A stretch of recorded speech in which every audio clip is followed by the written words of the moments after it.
Hi යාළුවනේ ඔන්න අදත් අපි ෆුඩ් විලා තුලින් ඔයාලට රසවත් වීඩියෝ එකක් අරගෙනයි ඇවිල්ලා ඉන්නේ. අද අපි හදන්න යන්නේ බේකරි රසටත් වඩා රසට ටී බනිස්. පොඩ්ඩොත් ගොඩාක් කන්න ආස කරන මේ ටී බනිස් එහෙනම් අපි බලමු කොහොමද හදාගන්නේ කියලා.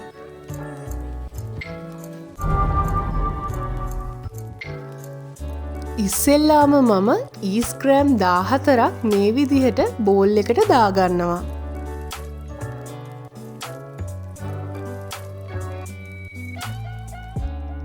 ඊට පස්සේ මේ විදිහට සීනි මේස හැන්දකුත් එකතු කරගන්නවා. දැන් මම එකතු කරන්නේ කිරි මිලිලීටර් 200ක්.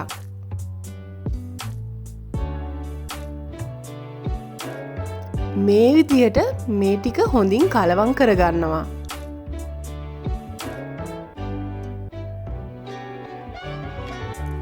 දැන් මේ වගේ කවර් කරලා විනාඩි 10ක් විතර මේ ඊස්ට් එක ඇක්ටිවේට් වෙන්න තියාගන්න ඕන.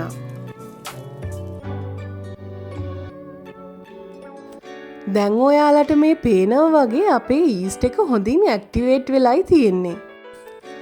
දැන් මම පාන් පිටි ග්‍රෑම් 350ක් මේ වගේ බෝල් එකට එකතු කරගන්නවා. දැන් එකතු කරගන්නේ සීනි ග්‍රෑම් 90ක්. දැන් එකතු කරගන්නේ ලුණු තේ හැඳි කාලක්. දැන් මේ එකතු කරගත්ත ඉන්ග්‍රීඩියන්ට්ස් ටික මේ විදියට හොඳින් කලවම් කරගන්න ඕන.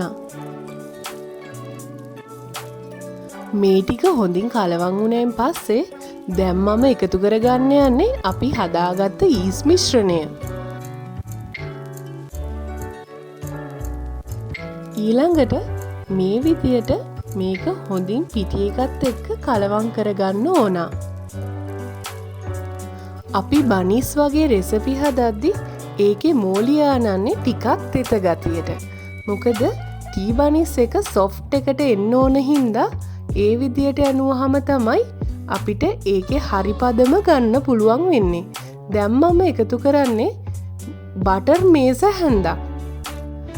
තව විශේෂ දෙයක් තමයි අපි පාන් බනිස් oven දාන රෙසිපි හදනකොට ඒකට ගන්න ඕනම ඉන්ග්‍රීඩියන්ට් එකක් තියෙන්න ඕනේ කාමර උෂ්ණත්වය කියන එකයි. ඉතින් මේ වගේ අපේ ටී බනිස් මෝලිය හොඳින් අනා ගන්න ඕන. ගොඩාක් කට්ටියට වර්ධින තැනක් තමයි මේ ටී බනිස් වගේ සොෆ්ට් ඩෝ එකක් අනද්දි මේ වගේ තෙත ගතිය තියෙනකොට ඒක හරියට හදාගන්නේ කොහොමද කියලා නොතේරෙන එක. මේ වීඩියෝ එකෙන් ඔයාලට ඒකත් හරියට දැනගන්න පුළුවන්. ටී බනිස් එකේ මෝලියට හොඳින් බටර් එක අල්ලගන්නකම් මම කලවම් කරගෙන ඉවරයි. දැන් මේ විදිහට කවර් කරලා හොඳින් ඩබල් සයිස් වෙනකම් තියාගන්නයි යන්නේ. ඒක කාමර උෂ්ණත්වයත් එක්ක වෙනස් වෙන්න පුළුවන් ඔයාලා තියාගන්න වෙලාව. දැන් අපේ මෝලිය මේ වගේ ඩබල් සයිස් වෙලයි තියෙන්නේ. දැන් අපේ පිටි මෝලිය හොඳින් පදම් කරගන්න තමයි ලෑස්ති වෙන්නේ. ඒ කියන්නේ නීඩ් කරගන්න. අපි ඩෝ එක අනාගත්තේ ගොඩක් තෙතටනේ. ඉතින් බය වෙන්න දෙයක් නෑ. මේ වගේ පිටි ටිකක් එහලා අපි අපේ ඩෝ එක දාගෙන ටිකක් වෙලා එහා මෙහා කරන ගමන් මෙන්න මේ පෙන්නනවා වගේ ඩෝ එක නීඩ් කරගන්න ඕන. පිටි ග්‍රෑම් 50ක් 60ක් තමයි නීඩ් කරගන්නකොට මම වැඩිපුර එකතු කරගත්තේ.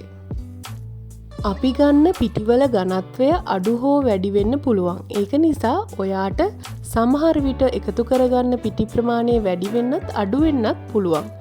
ඒක නිසා ඊළඟට ඔයා තෙතමනේ නැති නොවෙන්න බටර් ටිකක් අතේ ගාගෙන ඉතුරු ටික නීඩ් කරගන්න. හොඳින් නීඩ් කරගත්ත පිටි මෝලියට දැන් මම මේ විදියට මුද්දරස් පලං ග්‍රෑම් 50ක් 60ක් වගේ ප්‍රමාණය එකතු කරගන්නවා. ඊළඟට නැවත වතාවක් අතේ හොඳට බටර් ටිකක් ගාලා මේ මුද්දරස් පලං එක්ක මේ මෝලිය හොඳින් නැවත නීඩ් කරන්න ඕන. ඔයාලට මේ පේනවා වගේ මේ මෝලිය නීඩ් කරනකොට තාමත් මගේ අතේ මේ මෝලිය ඇලෙන ගතිය තියෙනවා.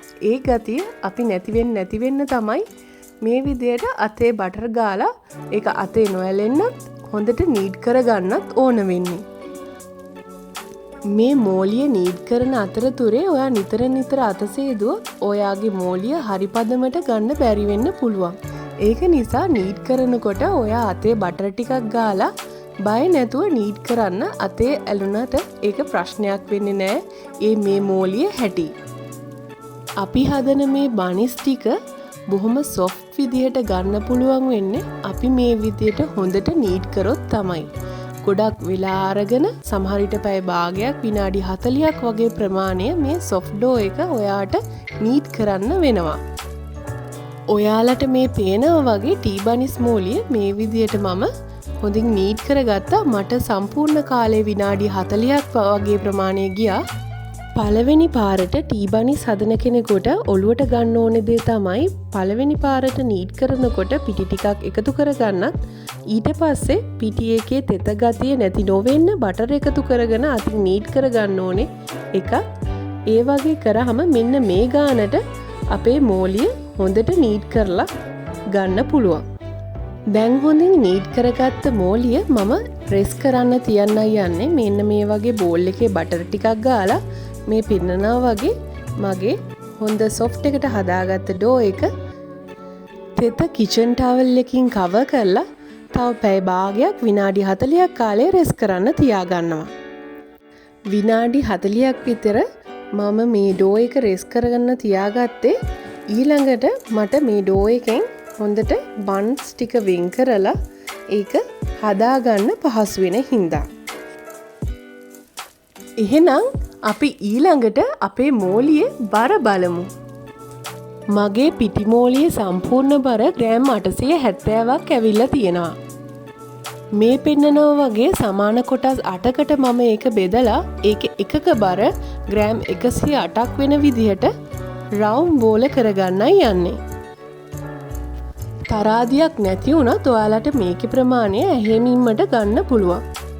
ඔයාලට මේ වීඩියෝ එකේ පෙන්නනවා වගේ අපේ ටී බනිස් බෝල ටික මේ වගේ අතින් ලස්සනට හැඩ කරලා රවුමට හදාගන්න ඕන.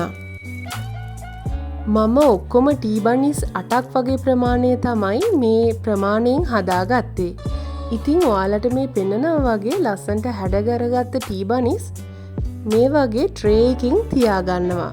මගේ ට්‍රේ එකේ වැඩි ප්‍රමාණයක් ඉඩ නැහැ. ඒ වුණත් මම ඒ ටික පුළුවන් ප්‍රමාණය ගැප් එකක් හිටින විදිහට තමයි මගේ ට්‍රේ එකෙන් තියාගත්තේ. ඔයාලා ගාව ට්‍රේ එක හොඳ ඉඩ තියෙන ට්‍රේ එකක් තියෙනවා නම් හොඳට ඉඩ තියෙන්න ඒක ට්‍රේ එකෙන් තියාගන්න.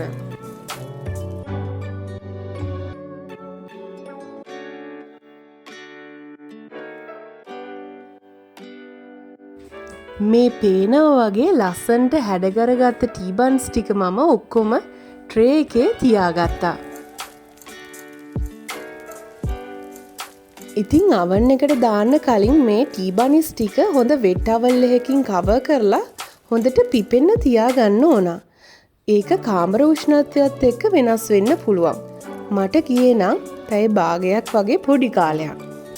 අවන් එකට දාන්න කලින් බන්ස් ටික මේ වගේ හොඳින් එග් වොෂ් කරගන්න ඕනේ.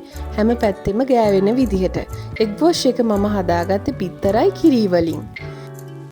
සෙල්සියස් අංශක 180ට ප්‍රීහීට් කරගත්තු අවන් එකේ මම මගේ බන්ස් ටික මේ වගේ හොඳින් බේක් කරගත්තා. මට ගියපු සම්පූර්ණ වෙලාව විනාඩි 40යි. මේ වගේ ලස්සනට ෂයින් එකට මගේ ටී බන්ස් ටික හදාගන්න මට පුළුවන් වුණා. නිවෙන්න තියාගත්ත ටී බනිස් ටික ඔයාලට වීඩියෝ එකට පෙන්නන්න මේ විදියට සකසන්න මගේ පොඩ්ඩත් මට ඇවිල්ලා උදව් කරා. එයාට නම් ඉවසිල්ලක් නැතුව ඉන්නේ මේ ටී බනිස් වල රස බලනකම්. රස බලන්න කලින්ම මේ දැනෙන බේකරි සුවඳෙන්ම බඩ පිරෙනවා.